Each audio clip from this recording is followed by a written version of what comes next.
Hello everyone and welcome to Box Office Receipts. I'm your host Tyler Callahan and we got huge news to discuss as Hollywood is buzzing with the WGA strike ending. That's right, the WGA and studios have finally reached an agreement for a new 3-year contract. We will go over that, but first, we do have some box office numbers to talk about. Taking a look at the domestic top 5 first, it was a very close fight, but The Nun 2 retained first place with $14.7 million for a total of $56.5 million.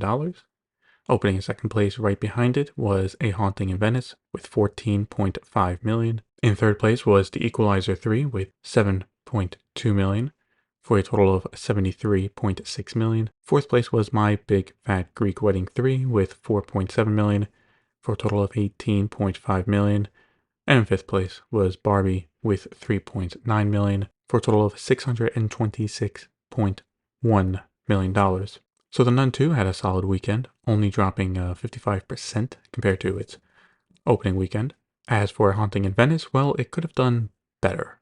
It did open slightly better than the previous film, Death on the Nile, but only by less than $2 million, and it opened up to about half of the first one did, the Murder on the Orient Express. Back in 2017, Murder on the Orient Express opened to $28.6 million. The only good news here is that the budget was around $60 million, so if it can hold decently domestically and it's carried more internationally, which it'll have to be at this case, it could break even at the box office. If not, 20th Century Studios and Disney better hope VOD sales are strong.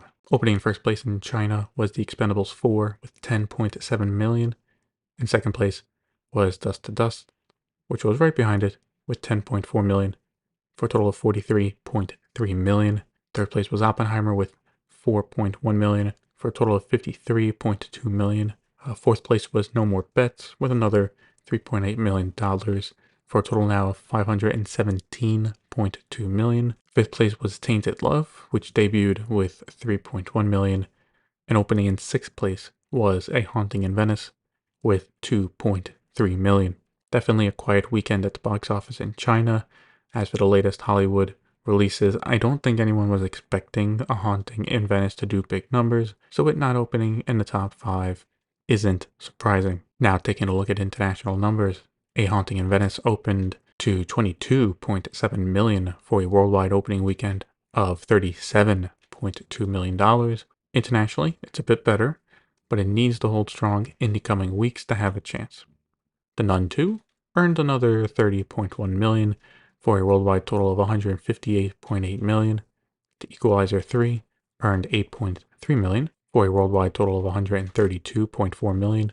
Gran Turismo made $3.5 million for a total of $103 million. Meg 2 The Trench is at $390.2 million worldwide, and Oppenheimer is now at $912.7 million worldwide.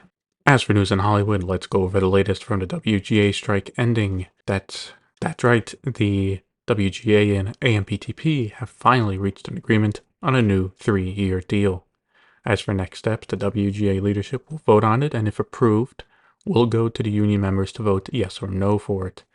Based on what the WGA have been saying, it sounds like this will pass no problem. As for what was agreed upon, well, the WGA got some version of just about everything that they asked for. For raises, they got the minimum to go up to 12.5% over the next 3 years, with it breaking down to 5% this year, 4% in 2024, and the remaining 3.5% in 2025. For the big items like AI, they got it established that a writer is a human, and that AI cannot write or rewrite material, and also cannot be used to undermine a writer's credit on a project. Writers are allowed to use AI tools when writing if the company they are working for agrees to it, and the writer follows company policies. Companies must also notify writers if they were given any material that was generated by AI. So yeah, for AI, which was huge for writers, they got what I think was a good deal on that. They also got an improved deal on viewership data, with studios now agreeing to give the total number of hours streamed for shows and films both domestically and internationally. WGA is also allowed to give members this data in aggregated form. So they can say, oh, people watched movies for 50 million hours this month on Disney Plus, right? Compared to shows. But they can't say which titles. This is better than what was the previous offer, which was a quarterly report from the studios, and only a handful of people from the union could actually see it. Also, the other big thing for the WGA was the writer rooms and mandatory staffing. This is something the studio said this was a non-starter for the entire strike.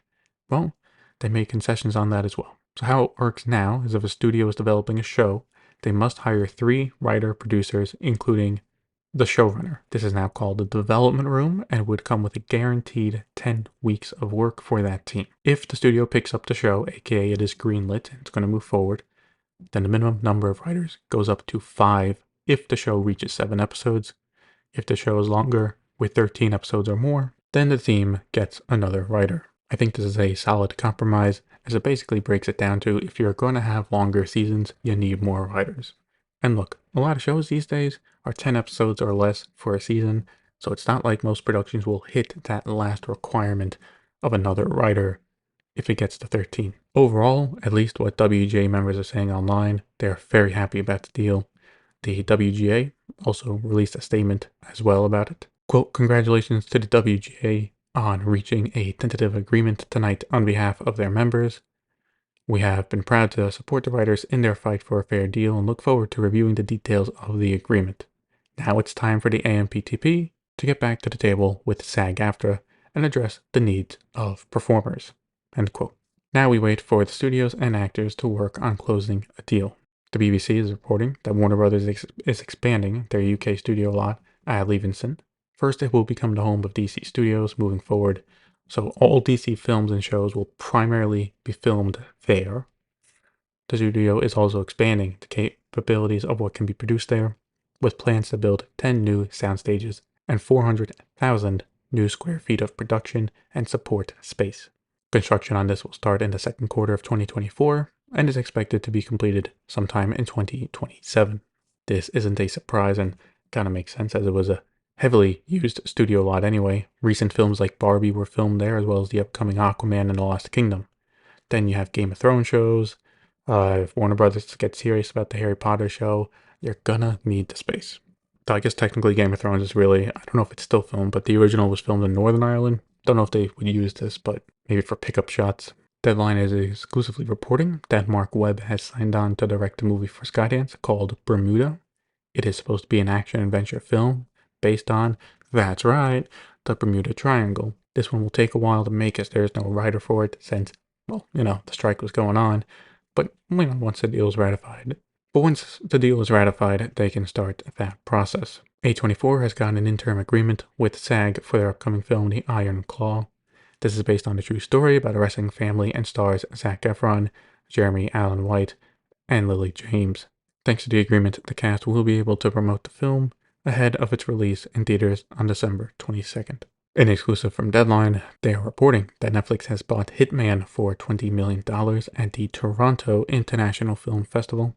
This is a comic thriller movie developed by Richard Linklater and stars Glen Powell and Adrina Adjora.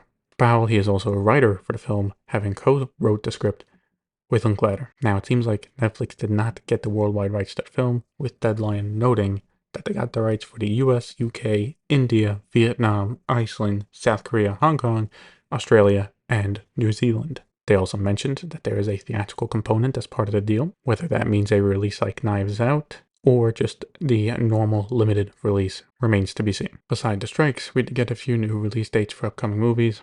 At Lionsgate, they have set John Woo's latest film, Silent Night, to come out December 1st.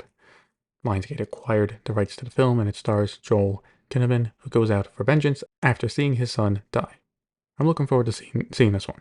An exclusive from Deadline, they are reporting that Paramount is moving its Mean Girls movie from Paramount Plus and will instead be heading to theaters, debuting on January 12th.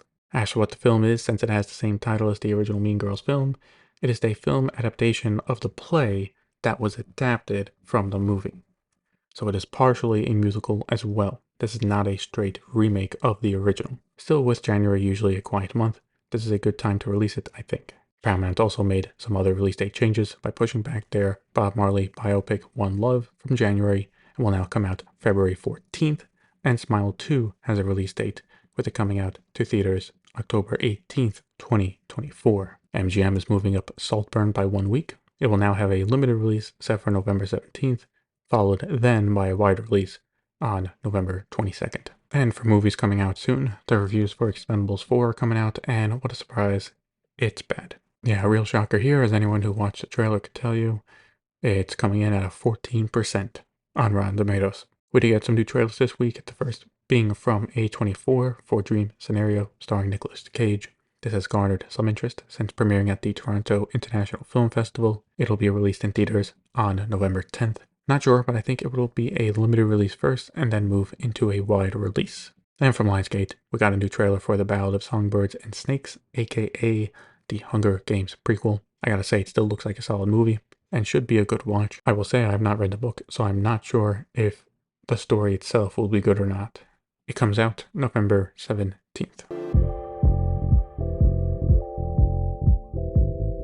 We start off VOD Premium with Disney, where they announced that Pixar's latest film, Elemental, earned the biggest movie debut on Disney Plus for the year with 26.4 million views in the first 5 days. Since they are coming out willingly with the news, I expect it to hit high on the Nielsen charts in about a month. But look, for a very disappointing year for Disney, Elemental is one of the few bright spots for them. Disney has also renewed the Japanese drama horror series Ganabul for a second season. The show is available on Disney Plus everywhere but the United States, where you can watch it on Hulu. Also just released on Hulu and for Disney Plus around the world is No One Will Save You.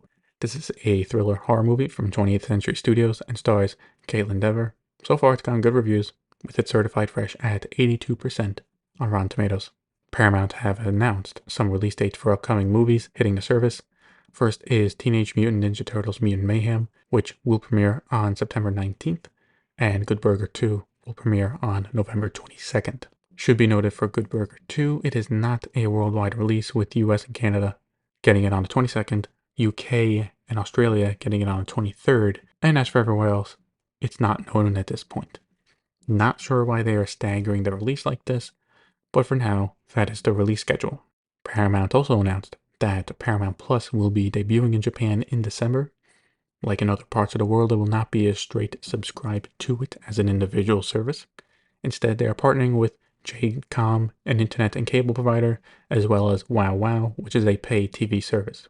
Customers to either JCOM or WowWow will get Paramount Plus at no additional cost. Over at Prime Video, Variety is reporting that Amazon is planning to start adding ads when watching. While there is no set date, it is expected to launch in a few countries in early 2024 and then roll out further. The first few countries will be the US, UK, Canada, and Germany. As for how it will work is that all Prime members will be included in it. Basically, the default version of Prime Video will have ads going forward. However, Amazon will give customers the option to go back to ad-free for an additional $2.99 per month. With everyone doing ads, it is not that surprising that Amazon is doing the same, especially since they have to pay a good amount for the Thursday night football rights. And look, if they want to expand more into sports, that's gonna cost them a good amount of money. And compared to other streamers, the $2.99 upcharge isn't that bad. Staying with Amazon, MGM Plus has picked up a new show called Beacon 23. The new sci-fi show was left in limbo since late last year, originally a Spectrum original, with Spectrum and AMC Networks co-producing it. When Spectrum shut down their originals division, kind of in flux since then, now it has a new home at MGM Plus, with the first season coming out November 12th. At Peacock, they have pulled what other streamers have been doing lately and pulled an Uno reverse card. The casualty was the Pitch Perfect spin-off Bumper in Berlin, which was cancelled even though it was renewed for a second season. As for why, well, Variety reports it was due to strikes, and that with those causing productions to be pushed back, Peacock has decided to cancel rather than wait. Also for Peacock, a big limited series for them, The Continental, aka the John Wick spin-off prequel, is getting decent reviews and is at a 63% on Rotten Tomatoes.